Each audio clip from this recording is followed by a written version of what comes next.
시청자 여러분 안녕하십니까? 하남TV의 김환승입니다. 지역 명사와 지역 이야기를 함께 나누는 우동토크, 오늘은 좀 더 색다른 이야기를 해보도록 하겠습니다. 저희 하남TV에서는 시민들이 지역 문화유산에 대한 관심을 높이고 지역 역사에 대한 올바른 관점을 갖는 데 도움이 될 만한 다양한 프로그램을 계획하고 있습니다. 특히 고대 백제사를 복원하는데 매우 중요한 유적으로 추정되는 가밀지구 백제고분 유적에 대해서는 지난 5월 출범한 하남문화유산 지킴이 시민위원회와 더불어 현장 보존 및 연구 전시가 가능한 박물관 건립이 확정될 때까지 기획 시리즈를 엮어 청원운동을 함께할 생각입니다. 오늘은 지난 5일 시민위원회와 저희 하남TV가 함께 방문했던 발굴 현장의 영상과 사진을 통해 유적 유물의 특징과 그리고 역사적 의의를 짚어보는 시간을 마련하였습니다. 오늘도 하남문화유산 지킴이 시민위원회 유병기 위원장님을 모시고 도움 말씀을 듣도록 하겠습니다. 위원장님 안녕하십니까? 네, 안녕하세요. 우선 그 위원장님께서는 지난 몇 차례에 걸쳐서 그 현장을 방문하신 것으로 좀 알고 있는데요. 네. 이 전체적으로 그 발굴의 진행 상황이 어떻고 그래도 정도가 얼마나 진행됐는지에 대해서 간단하게 브리핑해 주죠.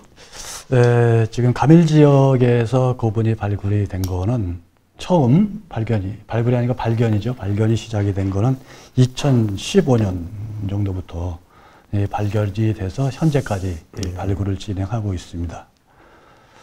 그리고 이제 발굴된 그 위치가 있는데 가밀동 지역에서 7기, 그리고 참새골 지역에서 9기, 그리고 정림 지역에서 37기, 그래서 현재까지 53개의 고분이 발굴이 됐고 지금 현재 진행 중입니다.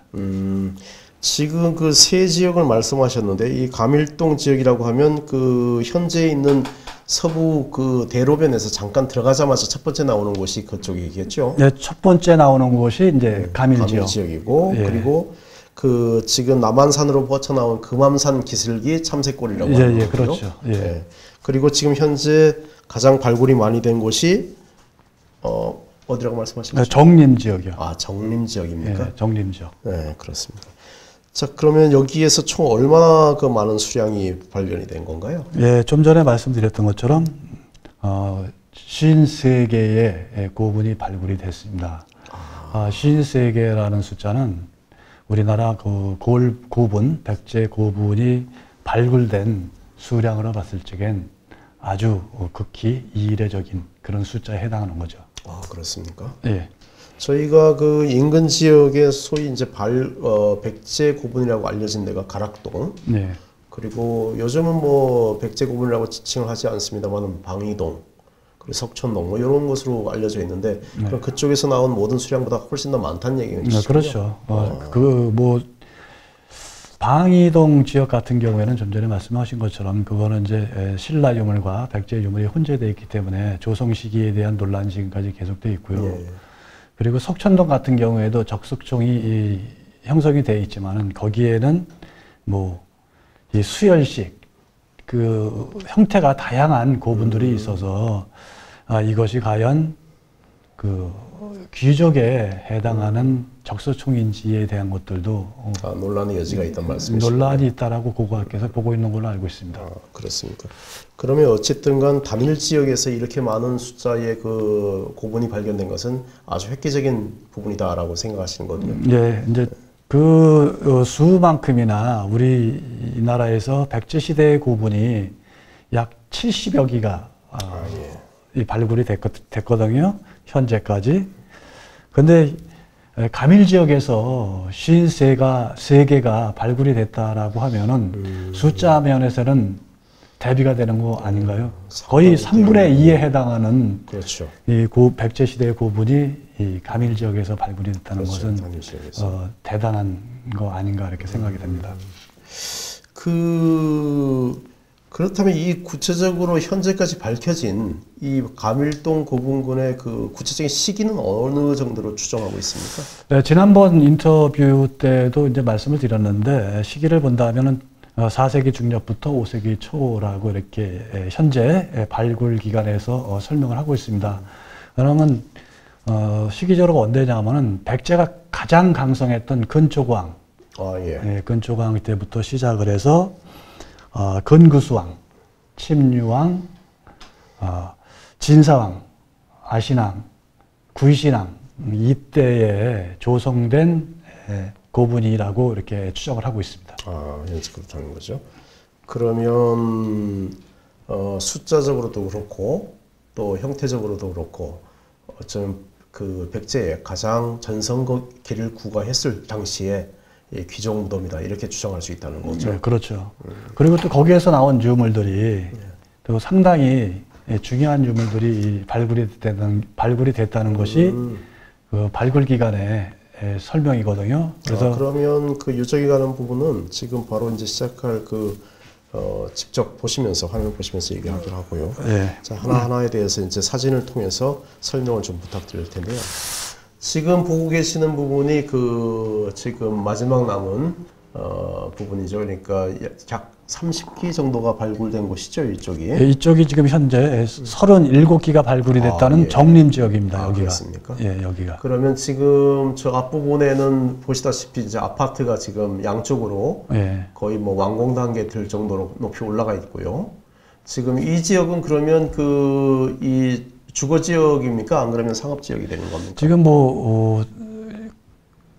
LH 아니면 다른 분들의 이야기에 의하면은 여기는 이제 상업 지역이라고 이렇게 얘기를 하고 있더라고요. 그나마 좀 다행인 부분이 있군요. 예.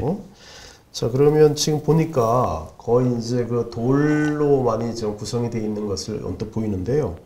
이 소위 석실묘라고 하는 것들, 이 백제인들은 그러면 그 모든 시기를 통해서 이 석실묘를 이용했나요?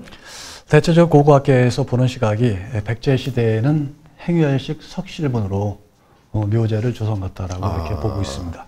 그러면 시대적으로 뭐 형태 특징은 똑같고 다만 이제 우리식으로 얘기하면 인테리어가 조금씩 틀린 뭐 그런 형태가 되겠군요. 자, 두 번째 사진을 잠깐 볼까요? 자, 지금 보시고 계시는 게 이제 3호분의 부분인데 이 석실은 지금 이 묘는 지금 상당히 유실된 형태인 거죠, 지금? 네, 이 묘는 이 구릉 형태로 다 돼 있기 때문에 그러니까 경사면이 이렇게 한쪽으로 깎여 있기 때문에 그래서 이 석실묘가 훼손이 되고 극히 일부 그러니까 아랫부분만 남아있는 그런 형태가 되는 거고요.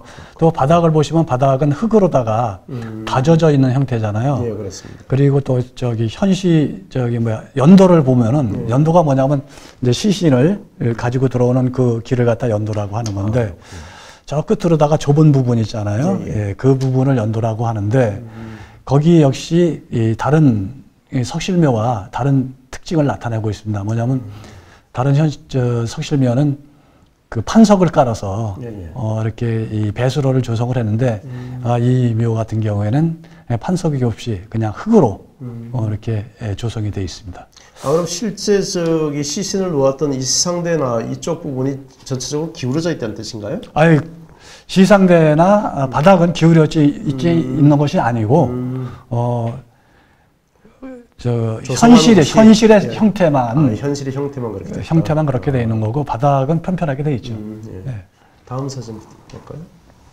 자, 지금 이것도 마찬가지로 지금 상층부는 한 3단 정도의 3, 4단 정도의 그 석재가 남아 있고 아래쪽 부분은 좀 더 1, 2단까지밖에 안 남아 있는 건데 지금 저 석재의 한쪽 면은 전부 다 편편하게 인공적으로 깎은 것들인가요? 깎은 것도 있고 자연석을 갖다 한 것도 있고 그런데 좀 전에 요 앞전에 보셨던 이 석실묘의 방향이 지금 달라진 것뿐이죠. 그러니까는 아까는 위쪽에서 본 거고 요거는 이제 옆쪽에서 아래쪽에서 이제 위쪽으로 다 사진을 찍은 거기 때문에 모양이 다르게 보이는 거고요. 아까 봤던 그 3호본 그 형태입니다. 다음 사진 보여드릴까요? 지금 요것도 마찬가지. 지금 요걸 보면 이제 상당히 그 그러니까 언덕이라고 얘기할 수가 있죠. 그릉지대에 조성이 됐는데 이런 묘제를 이 언덕 지역에 주로 조성하는 이유가 있나요? 되게 언덕에 조성하는 이유는 이제 그 현실을 만들기 위해서는 언덕에 이렇게 돌을 쌓아서 이 현실을 만들어야 되기 때문에 이곳에다가 이제 조성을 한 거 아닌가 이렇게 보고 있습니다. 아, 그랬군요. 다음 사진 부탁합니다. 예, 아까 위원장님께서 말씀하신 대로 아까 사무분 같은 경우는 연도에 판석이 깔려 있지 않는데 지금 요거 같은 경우는 지금 판석이 깔려 있는 게 모습이 보이는군요. 예. 이게 무슨 그 시대적인 흐름과 이런 거는 관련이 없나요? 글쎄 뭐 아직까지 거기에 대한 거는 정확한 이제 보고서가 나와봐야 알겠지만은 현재의 이 발굴 기관의 얘기에 의하면은 지금 이 정림 지역에서 발굴된 이 행일식 석실본이 이렇게 연도에 판석이 깔린 경우가 있는가 하면 없는 경우도 있기 때문에 그거에 대해서는 특정해서 지금 얘기할 수 있는 단계는 아니라고 이렇게 설명을 했습니다. 다음 사진입니다. 요거는 지금 거의 완벽한 형태로 남아있는 석실묘군요. 네. 지금 보면 이 석재가 좀 기울어져 있는 것 같은데 저건 형태적으로 일부러 그렇게 만든 것이죠? 기울어져 있는 게 아니고요. 예, 예. 그 현실을 조성할 적에 예, 예.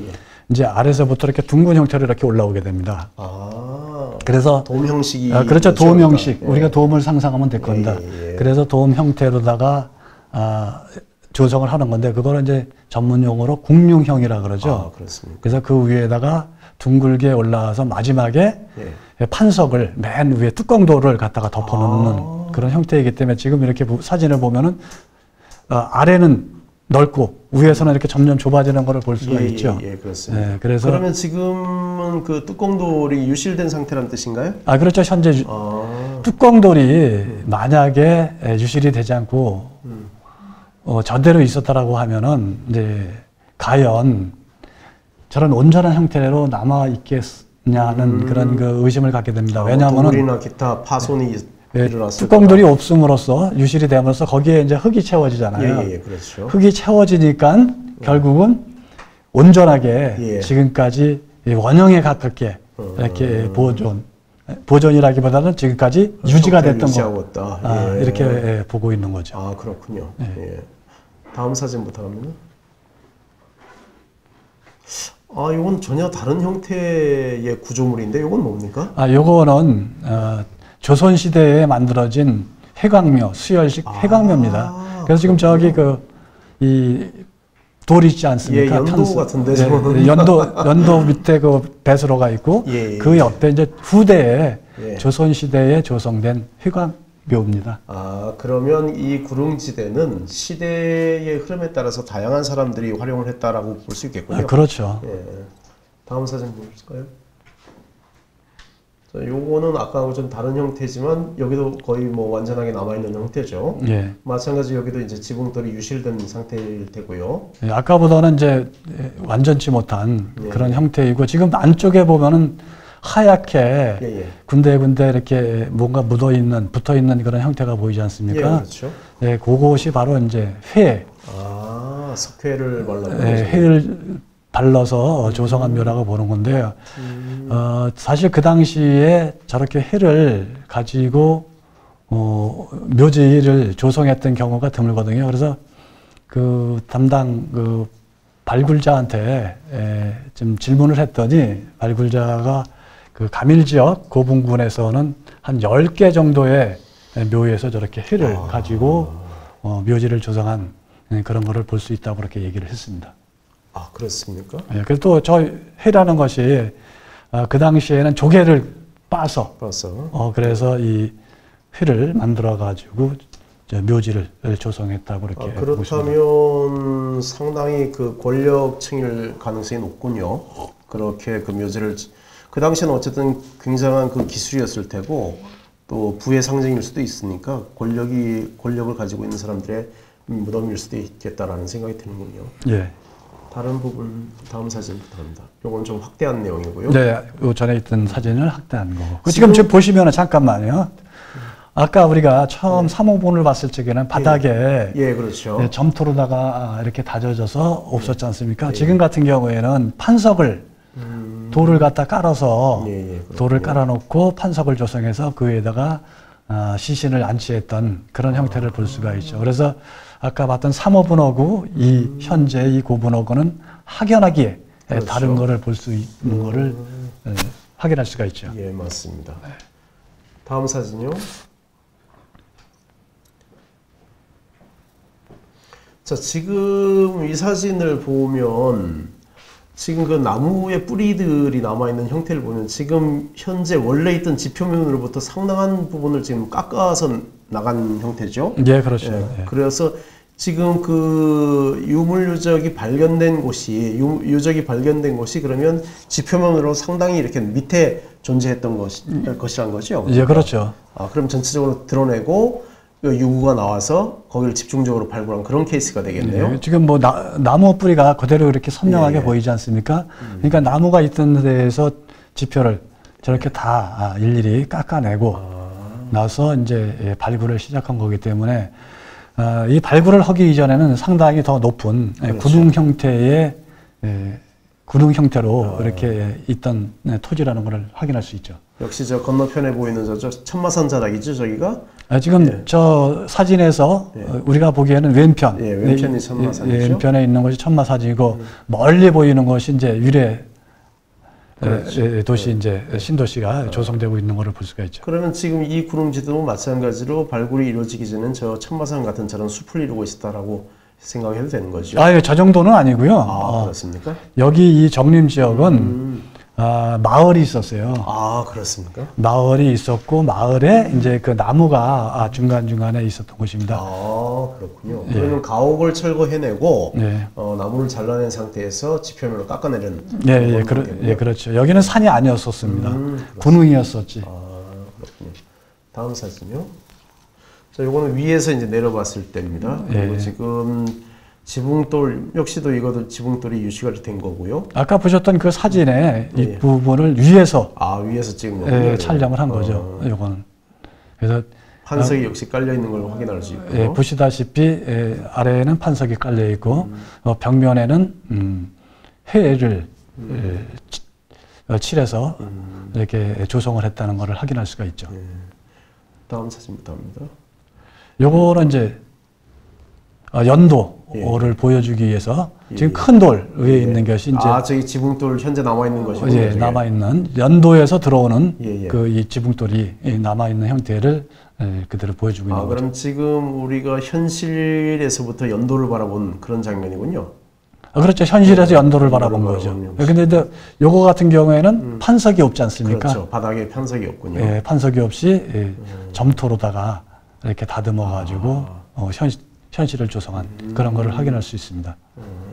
요것도 상당히 뭐랄까 원 상태가 제대로 보존이 된 케이스군요. 요것도 상당히 양호한 상태죠. 그렇죠. 양호하게 보존이 됐고 물론 지금 국립 형태는 확인할 수는 없지만은 옆면을 자세히 보시면은 이렇게 기울어져 있는 것을 볼 수가 있습니다. 아래에서부터 이렇게 오므라드는 그런 형태를 볼 수 있기 때문에 이것도 거의 잘 지금까지 유지가 됐다라고 그렇죠. 이렇게 확인되는 그런 까지도 있고요. 다음 요거가 이제 반대편에서 비슷하게 이제 찍은 케이스군요. 여기. 그렇죠. 다음 케이스요. 그렇죠. 여기가 배수로와 연도까지 한꺼번에 연결된 거죠. 그렇죠. 이렇게 이제 요거 같은 경우에는 배수로가 판석이 깔리지 않고 그냥 그렇죠. 자연적으로 저기 흙으로 그렇죠. 배수로를 만든 거고 또 이제 요 배수로까지 판석을 깔아서 이렇게 배수로를 조성한 것도 여기 지금 이 정림 지역 고분군에서 여러 개가 나타나고 있습니다. 다음 사진요. 자, 이게 이제 아까 그 위원장님께서 말씀하신 그 회를 이제 그 칠한 흔적이죠, 그렇죠? 이제 조개를 부숴서 회를 만들어 가지고 여기에다가 이제 지금 그러면 이게 그 정림 지역에서 약 10기 정도가 발견됐다고 했나요? 회를 칠한 것이? 예, 해를 칠한 그 고분이 한 10여 기 정도 된다. 10여 기. 그러니까 이제 정확한 거는 이제 보고서가 작성이 돼봐야 알겠지만 현재까지, 네, 예, 조사된 바로는 한 10여 기가 이렇게. 그럼 이게 그 권력의 차이라든지 시대의 차이라든지 이것이 명확하게 나온 건 아니군요. 어쨌든. 그렇죠. 해가 있다, 없다를 가지고 무슨 뭐 권력, 그 시대를 구분한다든가 또 어떤 권력의 차이를 갖는다든가 이거에 대해서는 아직까지 특정할 수 없는, 얘기할 수 없는 그런 부분이라고 얘기하고 있습니다. 다음. 아까 그 사진하고 그 동일한 사진이고요. 네, 그렇죠. 다음 사진입니다. 예. 자, 이제 거기서 발굴된 그 유물의 이제 사진이죠. 네. 지금 이거는 그 부뚜막형 톡이라고 해야 되나요? 예, 부뚜막형 톡이죠. 근데 좀 작은 것 같군요. 예, 이제 요거를 이제 명기라고도 볼 수가 있다고 얘기를 합니다. 명기가 뭐냐면 조선시대에 보면은 이 사람이 죽으면은 그 평소에 사용했던 그릇을 조그맣게 만들어서 넣어주지 않습니까? 그래서 이것도 상당히 작기는 한데, 이 부뚜막형 토기가 우리나라 그 백제 고분을 발굴하는 과정에서 처음 나온 그렇습니까? 이 고분, 유물이고요. 또 이게 왜 중요하냐면은 그 시대의 식생활을. 그렇죠. 보뚜막이라고 하는 것이 사용되었다라고 식생활을 갖다가 유추해 볼 수 있는 있는 그런 내용이기 때문에 굉장히 중요한 유물이. 그럼 그 이전엔 전혀 발굴이 안 되었다? 이런 그 부뚜막형 토기가 백제 고분에서는 처음이다라고 얘기를 하고 있습니다.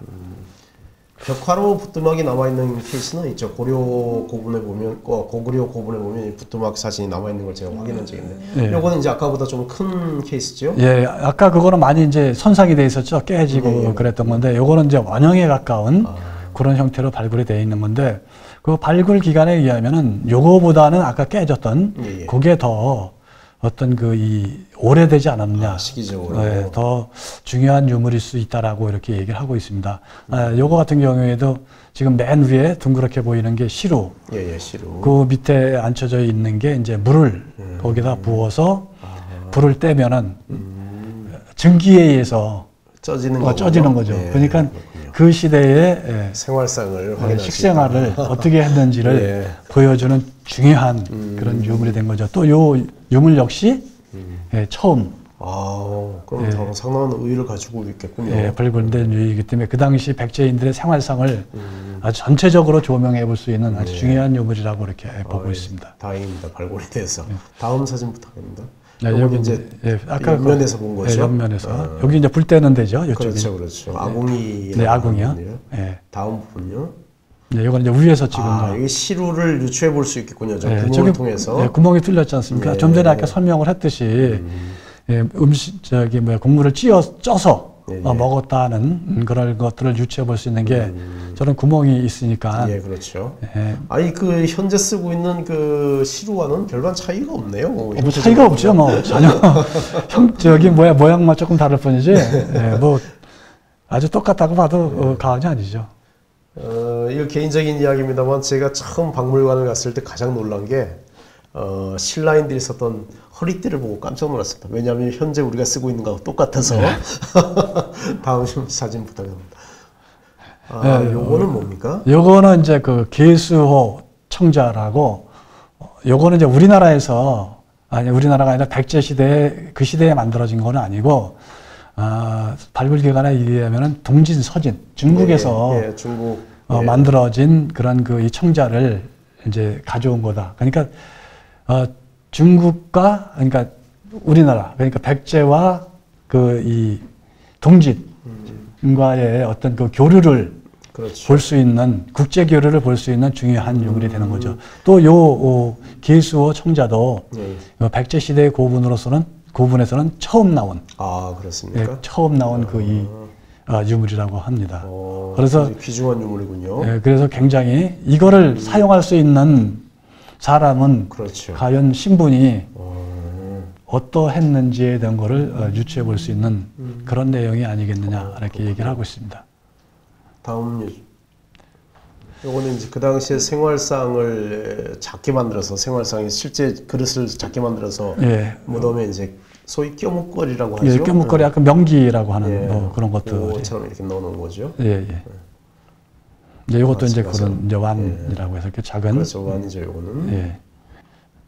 요거는 이제 아가리가 약간 벌어지지만은 둥글면서 예, 예.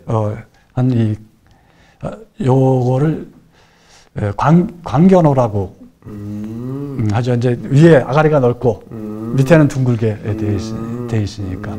예. 그래서 요것도 요런 유물도 상당히 그 백제 시대에는 고위층이 사용했던 그런 유물이라고 이렇게 설명을 하고 있습니다. 그래서 뭐 풍납토성에서도 이런 유물들이 발굴이 되고 실제로 발굴됐군요. 예.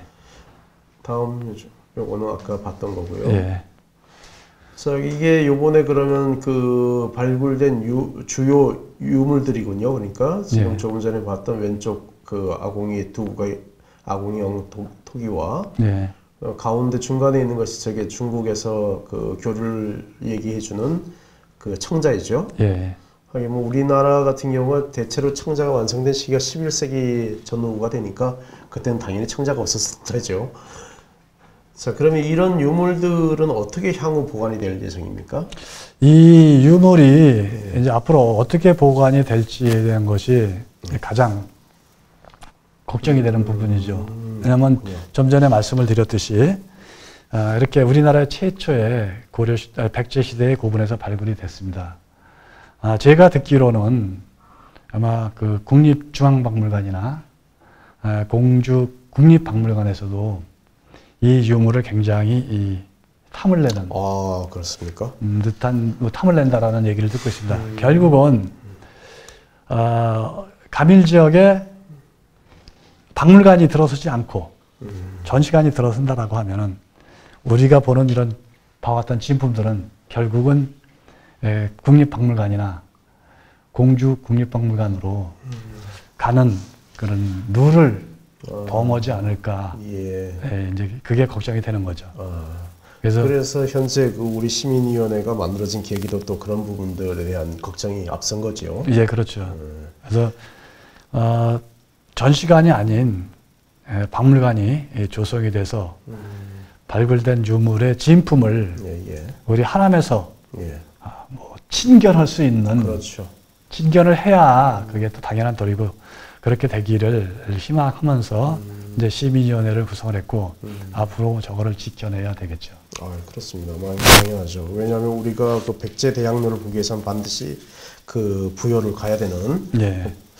마찬가지로 하남에서 진품이 있어야만 역사학자라든지 이런 미술사학자들이 다시 이 지역을 또 방문하게 되는 거고 무엇보다도 중요한 건 우리 지역에서 자라고 또 교육받는 우리 청소년들이 직접 눈으로 우리 역사를 확인할 수 있는 아주 중요한 유물이기 때문에 당연히 지역에 있어야 되는 건 당연하다고 생각이 됩니다. 자, 그럼 마지막으로요. 이 백제 고분 유적이 가지는 이 역사적인 의미에 대해서 간략하게 좀 정리를 해주시죠. 네, 역사적 의미라는 것은 뭐 짧은 시간에 다 말씀드릴 수는 없고요. 지금까지 우리 하남이 문헌사적으로는 백제 중심지였다라고 이렇게 얘기를 하고 있습니다.